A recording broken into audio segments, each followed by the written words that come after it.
A palestra que eu vou apresentar hoje foi a palestra da Mary Van Bourdian. Ela é uma das autoras da CARS, tá? Então a gente vem falando dos nossos encontros, que saiu a nova versão do instrumento. Então esse aqui é a CARS 2, tá? Que a grande novidade é a CARS para as crianças High Function, a CARS 2 HF, tá? E já que a gente está introduzindo esse tema de avaliação, aqui o PEP 3, lembrando que essa é a versão do PEP que deve ser utilizada. Tá? Os sistemas classificatórios estão se atualizando, tá? Daqui a pouco saem inclusive novos instrumentos e a gente não pode ficar utilizando instrumentos que estejam em alguma medida desatualizados, certo? Então a Mary é uma expoente, né, na área do autismo nos Estados Unidos e no mundo, uma pessoa assim com inúmera contribuição acadêmica e clínica, e ela apresenta a temática da sexualidade, ela apresenta vários estudos também a respeito disso. Tá? Vou colocar aqui uma imagem dela, apresentando, né?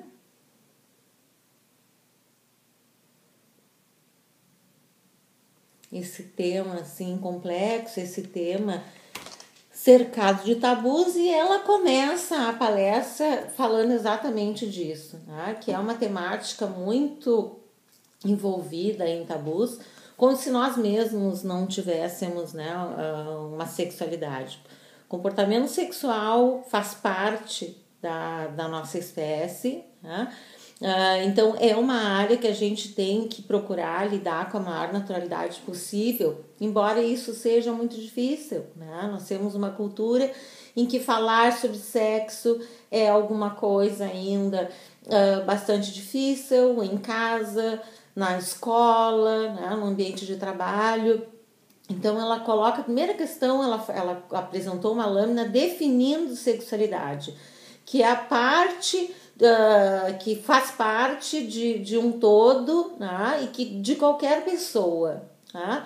Que é um aspecto básico da condição humana. Né? Então tentando assim já de início quebrar o tabu que existe a respeito da sexualidade. Ela, na segunda lâmina, ela justamente apresenta os grandes mitos em relação à sexualidade de quem tem transtorno do espectro do autismo. Né? Então, 3 grandes mitos. O primeiro, que quem tem transtorno do espectro do autismo não teria interesse em sexo. Né? Ou que eles seriam hipersexualizados. Ou que seriam somente heterossexuais. Né? Ela dá autoria, né, de um autor, do Peter, que fala a respeito disso. Né? E aí ela vem discutindo, então, entrando na temática, que é um tema importante, mas com pouca publicação, né, com poucos estudos a respeito. Ela levanta também assim a grande preocupação dos pais, né, então assim, em relação a comportamentos sexuais que as pessoas com TA venham apresentar em público, né. Grande preocupação com que determinados comportamentos que pessoas com transtorno do espectro do autismo venham apresentar, que sejam mal interpretados pelos demais, né?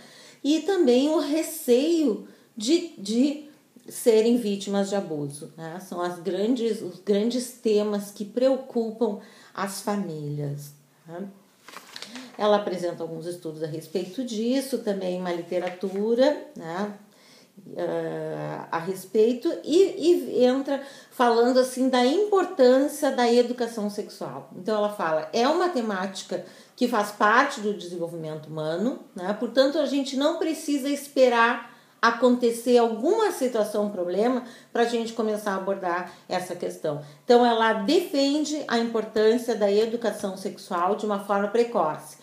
Assim como nas crianças neurotípicas, existe toda uma literatura explicando como os bebês nascem, explicando as diferenças entre os meninos e as meninas, explicando depois aspectos como masturbação, como a menstruação das meninas, né, relação sexual e assim por diante, ela defende que a importância disso também ser feito com as pessoas com transtorno espectro autismo.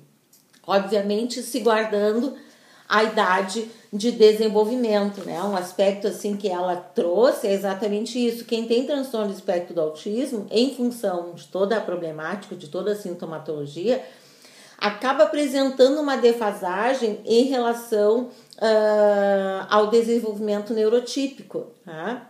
Então, por exemplo, determinados comportamentos são aceitados socialmente, né? São aceitáveis socialmente quando a criança tem 3, 4 anos. Por exemplo, uma menina sentar de perna aberta no meio da sala para brincar, né? Ou as meninas andarem só de calcinha, não usarem blusa na parte de cima no verão, né? Uma menina ficar no colo de um menino, né, para brincar, dar um abraço bem apertado, tá? Então, determinados comportamentos, quando a criança é pequenininha, eles são aceitáveis, eles são estimulados, eles são considerados adequados. Daqui a pouco, em 2, 3 anos, 4 anos, há uma mudança importante física. Essa menininha de 4 anos já tem 10, né? Ou tem 12, mas muitas vezes a sua idade de desenvolvimento não acompanhou esse crescimento cronológico. Portanto, pode acontecer em alguns casos da menina com TEA ter uma idade cronológica de 12 anos, mas uma idade de desenvolvimento de 5. Então, ela vai se comportar como tivesse 5 anos, né? Ela não se dá conta que já não pode tirar a blusa na frente de qualquer pessoa, ela não se dá conta que já não pode sentar no colo de qualquer pessoa ou aceitar qualquer toque como sendo uma criança. Então esse é um aspecto importante que ela trouxe, que a gente tem que considerar. À medida que a gente cresce, o padrão de comportamento social vai modificando. Ela até fala, usou a lei norte-americana, que determinados comportamentos, inclusive, são considerados crimes, tá? Na adolescência e na vida adulta, tá? Determinados comportamentos a criança pequenininha faz, que se ela for fazer o mesmo comportamento quando ela tiver 18 anos, ela poderá ter uma penalidade em relação a ele, né? Então esse é um aspecto realmente importante. E faz muitas vezes com que haja essa confusão a respeito de determinados comportamentos que eventualmente tenham cunhos sexuais. A gente não pode esquecer que quem tem transtorno do espectro do autismo, embora tenha esse desenvolvimento fisiológico e biológico normal, né, este não vem acompanhado do crescimento e do amadurecimento social e emocional. Então isso dá um descompasso importante que os especialistas têm que acompanhar e orientar tanto o sujeito com transtorno espectro do autismo quanto os seus familiares, né? Então esse é um aspecto assim bem importante. Uma outra questão que ela trouxe é que assim primeira coisa, a gente tem que quebrar o tabu de falar a respeito disso. Segunda coisa, entender que a educação sexual é saudável, né? Claro que guardado sempre o respeito à idade de desenvolvimento. Então, nós vamos iniciar um processo de educação sexual nos meninos e nas meninas com TEA, mas cuidando para a gente sempre estar utilizando uma linguagem que seja de acordo com a sua idade de desenvolvimento, né? E aí ela coloca um aspecto assim que é o respeito aos valores da família. Então, essa é uma temática muito íntima, né? De fórum íntimo, e que as famílias lidam com a sua sexualidade de uma forma diferente, né? Dependendo muitas vezes dos valores religiosos, dos valores culturais, os comportamentos, né, sexuais, eles têm nuances. Então, o terapeuta ou a equipe tem que respeitar a cultura da família em relação a esses comportamentos, né? Não é o terapeuta que vai determinar este padrão de conduta ou de comportamento ou de relacionamento sexual, né?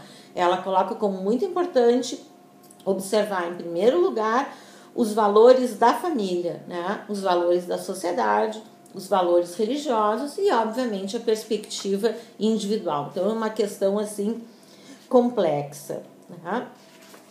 Ela apresenta um estudo bem recente, aonde com percentuais assim bem importantes, que na verdade realmente essa ideia assim que se tem, né, que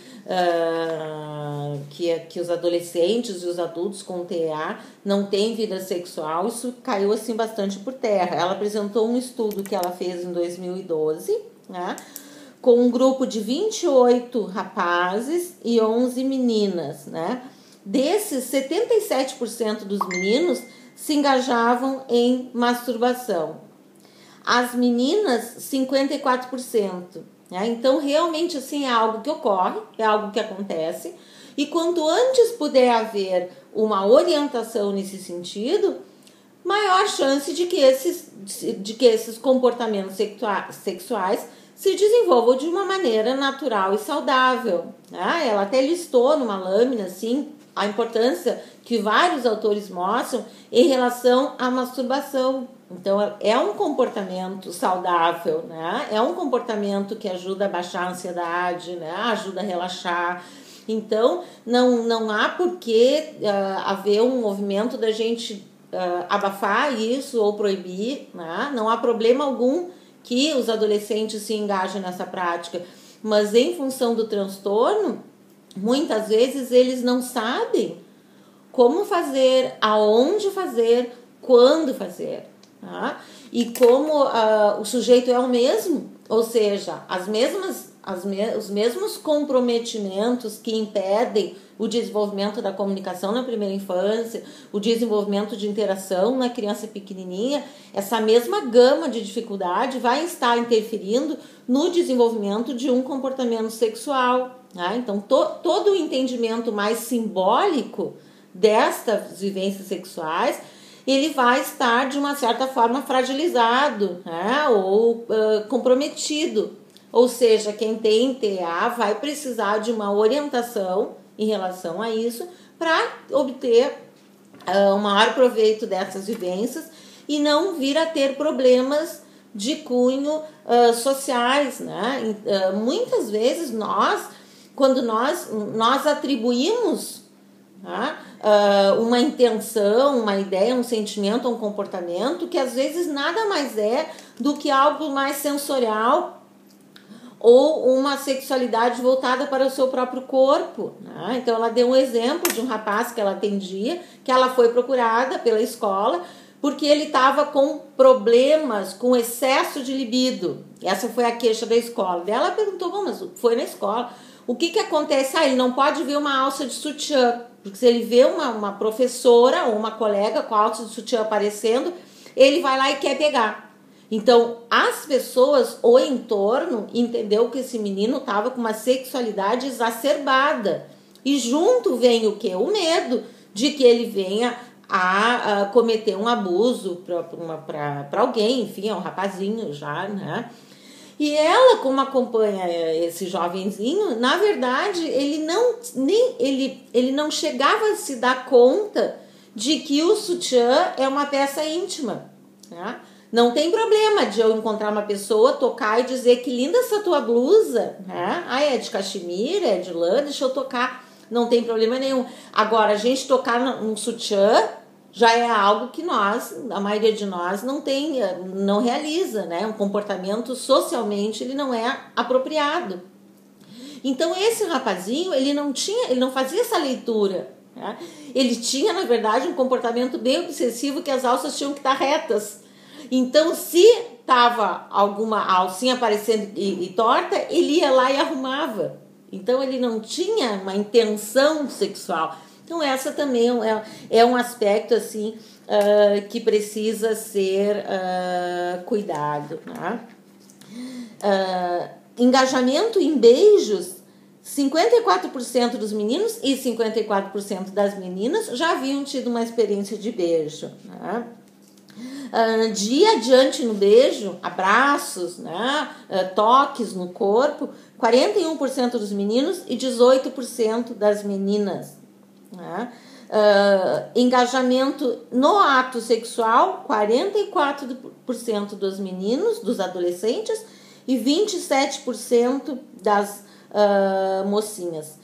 E relação sexual com parceiro do mesmo sexo, 10% dos meninos e 0% das meninas. Tá?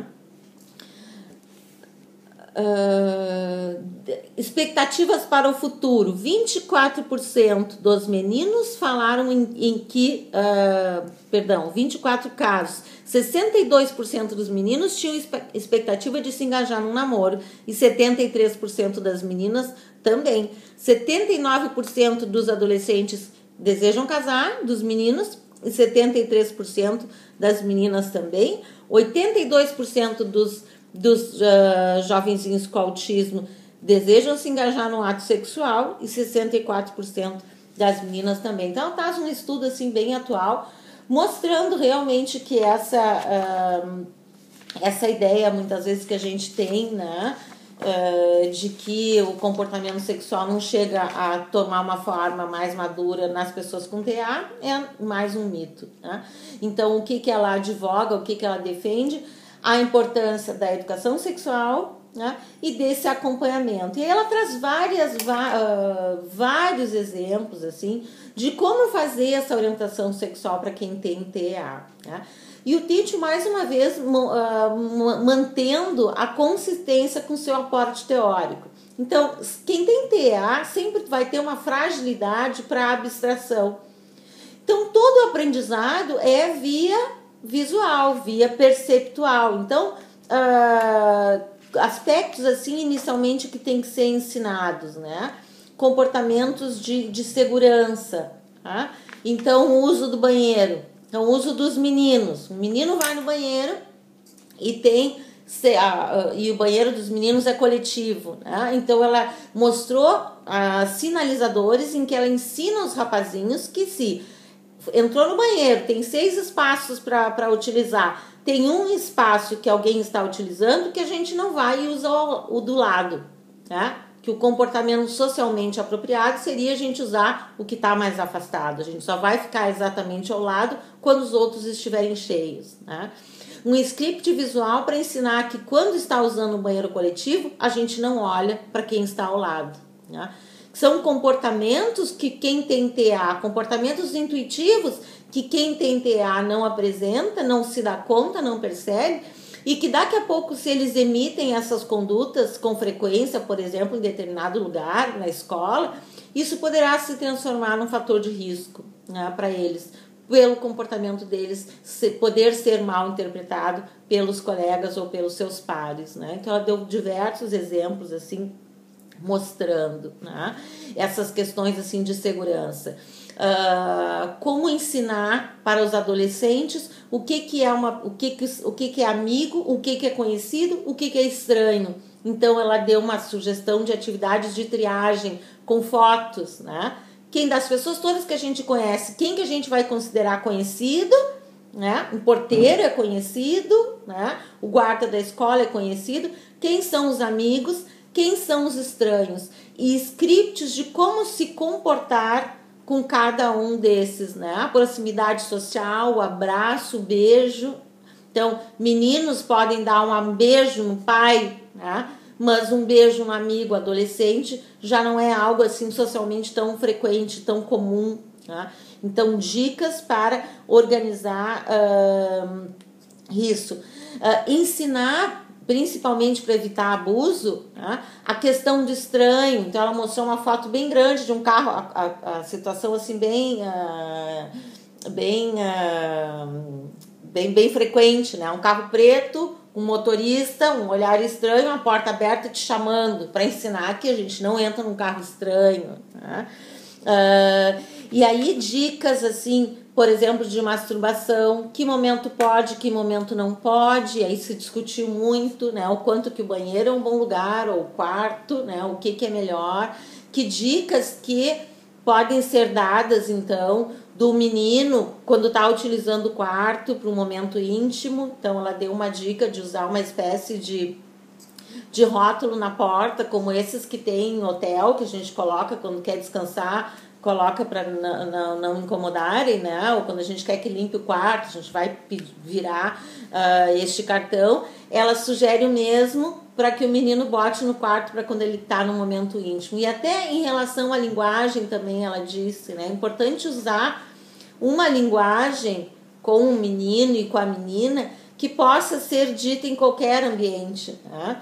Porque daqui a pouco eles poderão utilizar uma linguagem muito literal, muito concreta, que num ambiente de casa, ok, mas que daqui a pouco está num supermercado, num restaurante e diz determinada expressão, poderá causar um estranhamento, um desconforto no grupo social, né? Então, é preferível usar termos do tipo eu quero ficar sozinho, eu quero ter meu momento íntimo, do que quero brincar com pinto, né? Que daqui a pouco tá lá o gurizão de 24 anos no meio do restaurante e grita quero brincar com meu pinto, e aí todo mundo para, olha, e aí as pessoas já dão um valor sexual que talvez não exista, né?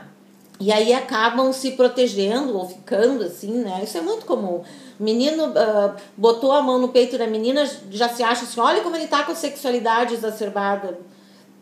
Pode não ser, né? Justamente pode ser o contrário, pode ser mera curiosidade e nem se dá conta que o seio tem uma conotação sexual, né? Então esses aspectos todos assim têm que ser cuidados. E aí todas essas regras, né, de que partes do corpo a gente toca e que partes do corpo a gente não toca, né?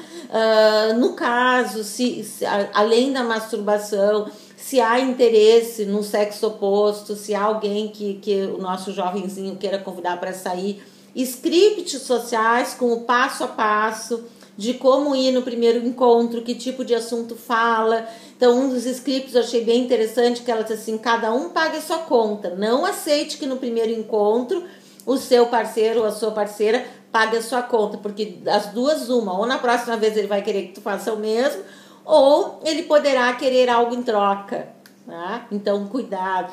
E aí, todo assim, né, realmente uma aula trazendo vários exemplos em relação a como ensinar a gama de comportamentos sexuais, né? Então, a gente vai sempre utilizar de uma linguagem bem literal, sempre apoiar visualmente esses conceitos mais abstratos, né? De ser adequado, de estar agradando, de coisas proibidas. Então, se trabalha muito com scripts, né?